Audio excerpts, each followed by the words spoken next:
যে নামগুলোর অর্থের ভেতরে শিরকি অর্থ লুকায়িত আছে, অথচ আমরা যাই না। সেরকম কিছু নাম আমরা আজকে আপনাদেরকে বলছি। নাম্বার 1, আব্দুল নবী। এই নামে আমাদের দেশে কিন্তু কোনো কোনো লোকের নাম আছে। আব্দুল নবী মানে হলো নবীর গোলাম। কোনো মানুষ কি নবীর গোলাম হয়? গোলাম তো শুধু আল্লাহ। তাহলে এটা শিরকি নাম। এই নামের অর্থের ভিতরে কি আছে? শিরক আছে। এরকম নাম থাকলে সেটা পরিবর্তন করতে হবে। অনেকে নাম রাখেন আব্দুল আলী। আব্দুল আলী, আল্লাহ আলী, এটা আল্লাহ সুবহানাহু ওয়া তাআলার গুণবাচক 99টি নামের একটি। সেই হিসাবে আপনি রাখতে পারেন। আলী মানে হলো উঁচু, মহান, আল্লাহর গোলাম। আলী আল্লাহ তাআলার গুণবাচক নাম, সেই হিসাবে আব্দুল আলী ঠিক আছে। কিন্তু সাধারণত আমাদের সমাজে আলী রাদিয়াল্লাহু তাআলা আনহুর নামে এই ধরনের নাম রাখা হয়ে থাকে। যদি এখানে আলী বলতে খলিফা আলী রাদিয়াল্লাহু তাআলা আনহুকে উদ্দেশ্য করা হয়, তাহলে আব্দে আলী মানে হলো ইসলামের চতুর্থ খলিফা আলী রাদিয়াল্লাহু তাআলা আনহুর গোলাম। তাহলে সেটাও কি হবে? শিরকি অর্থ বহন করবে। আর এখানে যে আলী রাদিয়াল্লাহু তাআলা আনহুকে উদ্দেশ্য নেওয়া হচ্ছে, মিন করা হচ্ছে, তার অনেকগুলো প্রমাণও আছে, ইঙ্গিত পাওয়া যায়। এই জন্য এ ধরনের নাম রাখার ক্ষেত্রে সাবধান থাকা উচিত। আলী রাদিয়াল্লাহু তাআলা আনহুকে ঘিরে আর অনেকগুলো নাম আছে আমাদের সমাজে, যেগুলো সংস্কার হওয়া উচিত, যে নামগুলো রাখতে আমাদের সচেতন এবং সাবধান হওয়া উচিত। তার ভিতরে একটা হলো কারামত আলী। কারামত আলী মানে হলো আলীর কারামত। সাধারণত শিয়ারা এই সমস্ত নাম রাখে।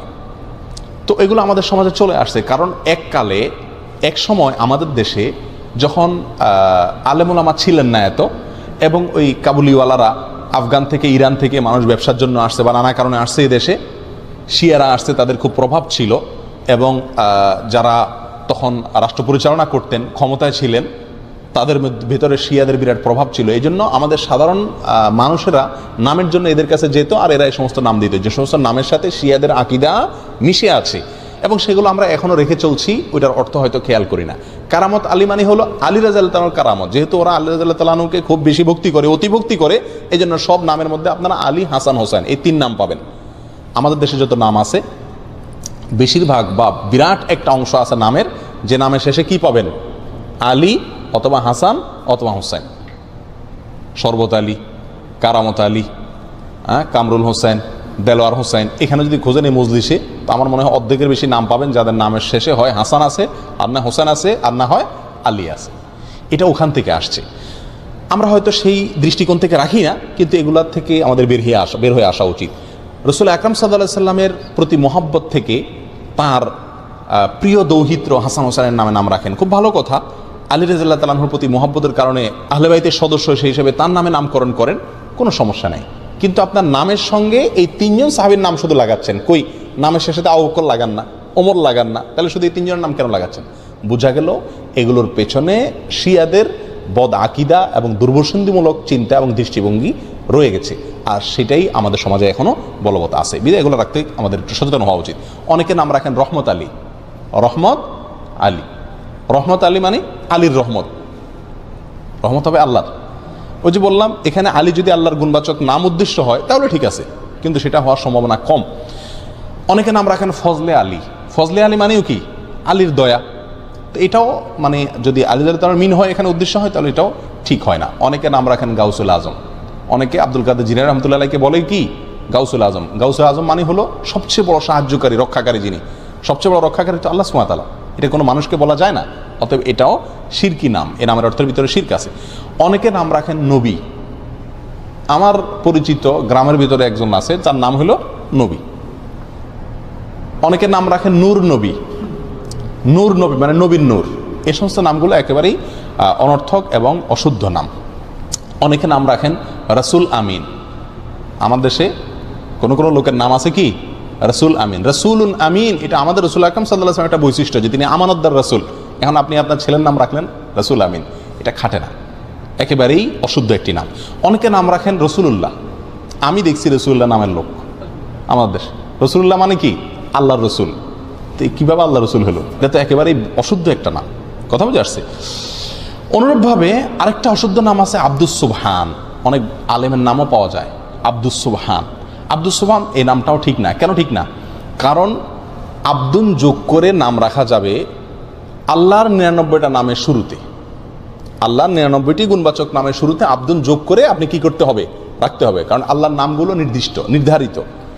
আল্লাহর জন্য কোনো মন গড়া নাম আপনি আমি নির্ধারণ করার সুযোগ নাই। সুবহান নামে আল্লাহর কোনো গুণবাচক নাম নাই। সুবহান শব্দের অর্থ হলো পবিত্রতা বর্ণনা করা। তো পবিত্রতা বর্ণনা করার গোলাম এটা কোনো নাম হতে পারে না, এবং এটাকে যত রকম ব্যাখ্যাই করা হোক না কেন এটা কোনো অবস্থাতে টিকে না এবং শুদ্ধ হয় না। বিধায় আব্দুস সুবহান নামটাও সঠিক না। ওই যে বললাম আব্দুন যোগ করে নাম রাখতে পারবেন কোনগুলো, যেগুলো শেষে আল্লাহর 99 নামের কোনো একটা যুক্ত আছে সেগুলো রাখতে পারবেন শুধুমাত্র। অতএব আব্দুস সুবহান যেহেতু আল্লাহর, সুবহান যেহেতু আল্লাহর কোন গুণবাচক নাম না, অতএব আব্দুস সুবহান নামটা কি না, সঠিক না। আরেকটা নাম আছে জিল্লুর রহমান। বহু লোকের নাম পাওয়া যায় আমাদের দেশে। আমাদের প্রয়াত প্রেসিডেন্টের নাম ছিল জিল্লুর রহমান। জিল্লুর রহমান, জিল্লুন শব্দের অর্থ হলো ছায়া। জিল্লুর রহমানের অর্থ হয় আল্লাহর ছায়া। তো আল্লাহর ছায়া আছে এটা আপনি কোথায় পাইছেন? কোরআন হাদিসে কোথাও আল্লাহর ছায়া আছে এরকম কোনো কথা আমরা পাইনি। অতএব এই নামটাও সঠিক না। যদি কেউ এই উদ্দেশ্যে রাখে যেখানে আল্লাহর ছায়া বলতে আল্লাহর দয়া অনুগ্রহ বোঝানো হচ্ছে, তাহলে সেটাও রাখা যাবে কি না সেটা ব্যাখ্যা সাপেক্ষ বিষয়, আমার মনে হয় না। বিধায় এই জিল্লুর রহমান এই নামটাও অ্যাভয়েড করা উচিত। অনেকে নাম রাখে আবুল বাশার, হাস্যকর একটা নাম। আবুল বাশার নামের অর্থ জানেন? আবুল বাশার মানে হলো, বাশার মানে মানুষ, মানুষ জাতিকে বলা হয়, গোটা মানুষ জাতি, মানব জাতিকে বলা হয় বাশার। আর আবুল বাশার মানে হলো গোটা মানব জাতির পিতা। এটা তো আদম আলাইহিস সালাম। আবুল বাশার কে? আদম আলাইহিস সালাম। এখন আপনি আপনার ছেলের নাম রাখছেন আবুল বাশার, এখনো একটা ছেলেই জন্ম দিতে পারে না, সে কিভাবে গোটা মানব জাতির পিতা হয়? অতএব এটাও ভুল নাম। অনুরূপভাবে নামের ক্ষেত্রে আরেকটা ভুল আছে, সেটা হলো অনেক সাহাবীদের নাম এবং টাইটেল, নাম এবং টাইটেল উপাধি যেটা, এই দুইটাকে একসাথ করে আমরা নাম রাখি, এটা চরম ভুল। যেমন ওমর ফারুক, বহু লোকের নাম আছে না? ওমর একজন সাহাবীর নাম, ইসলামের দ্বিতীয় খলিফার নাম।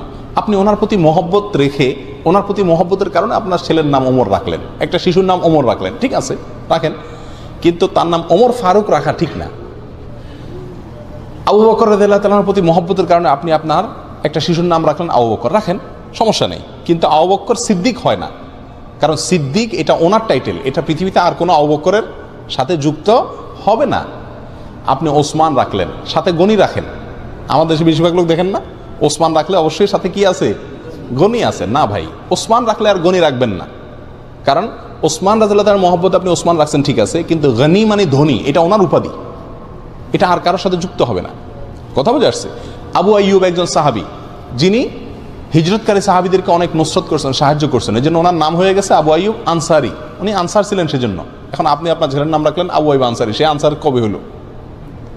কথা বুঝে আসছে? অনুরূপভাবে বহু সাহাবায়ে কেরামের বিশেষ বিশেষ কিছু টাইটেল আছে, এই টাইটেলগুলো কারোর নাম হতে পারে না। আমি যদি একটা এক্সাম্পল দিই বিষয়টা পরিষ্কার হবে। যেমন মোহাম্মদ, এ নামে নাম রাখা যায় কি যায় না? মোহাম্মদ নাম রাখা যাবে, সহিহ মুসলিম হাদিসে আসছে। এখন আপনি যদি মুহাম্মদ সাল্লাল্লাহু আলাইহি সাল্লামের যে একটা টাইটেল ছিল, নামের পরে একটা টাইটেল, সেটা কি? মুহাম্মাদুর রাসূলুল্লাহ। এখন আপনি যদি আপনার সন্তানের নাম রাখেন মুহাম্মদ রাসূলুল্লাহ, খাটবে? এ আপনার সন্তান কি আল্লাহ রসুল মোহাম্মদ? না, এটা তো অন্য মোহাম্মদ। আরও সহজ হবে, পরিষ্কার হবে আমাদের দেশের এক্সাম্পল দিলে। শেখ মুজিবুর রহমান, মরহুম শেখ মুজিবুর রহমান, ওনার প্রতি মহব্বত করে আপনি কোনো সন্তানের নাম রাখলেন মুজিবুর রহমান, এটা ঠিক আছে, চলে। জিয়াউর রহমান, মরহুম জিয়াউর রহমান, তার প্রতি মহব্বত করে আপনি আপনার কোনো সন্তানের নাম জিয়াউর রহমান রাখলেন, এটাও চলে। চলে না? চলে না। এবং অনেকে রাখেও। আপনি যদি রাখেন বঙ্গবন্ধু শেখ মুজিবুর রহমান, তাহলে নামটা কি শুদ্ধ হবে? আপনি যদি প্রেসিডেন্ট জিয়াউর রহমান রাখেন, এটা শুদ্ধ হবে? আপনি যদি বেগম খালেদা জিয়া রাখেন, শুদ্ধ হবে? আপনি যদি প্রেসিডেন্ট হোসেন মোহাম্মদ এরশাদ রাখেন, শুদ্ধ হবে? কেন হবে না? কারণ হলো এখানে তাদের নাম এবং টাইটেল দোনোটা আপনি দখল করছেন। শুধু নামটা আপনি নেন মহব্বতে, সেটা হতে পারে, এটা গ্রহণযোগ্য, এটাকে সমাজ গ্রহণ করবে, কিন্তু আপনি টাইটেলটা যুক্ত করেন, এটা হতে পারে না। বিধায় সাহাবায়ে কেরামের নাম আমরা রাখতে পারি, কিন্তু তাদের টাইটেলটা কি করা উচিত না? দখল করা উচিত না। এই ভুলটা আমাদের দেশে অহরহ হয়ে থাকে। আরও বহু নাম আছে যেগুলোর ভিতরে ভুল ত্রুটি হয়। তাহলে এই সমস্ত নামগুলো আমরা সাধারণত রাখবো না, যেগুলোর অর্থের ভিতরে কি আছে, কোনো শিরকি আকীদা আছে, অথবা যেগুলা অর্থের ভিতরে খারাপ কোনো দিক আছে, বা সেগুলোর অর্থের ভিতরে আপনার কোরআন এবং সুন্নাহর সাথে কোনো প্রকার কি আছে, সংঘর্ষ আছে।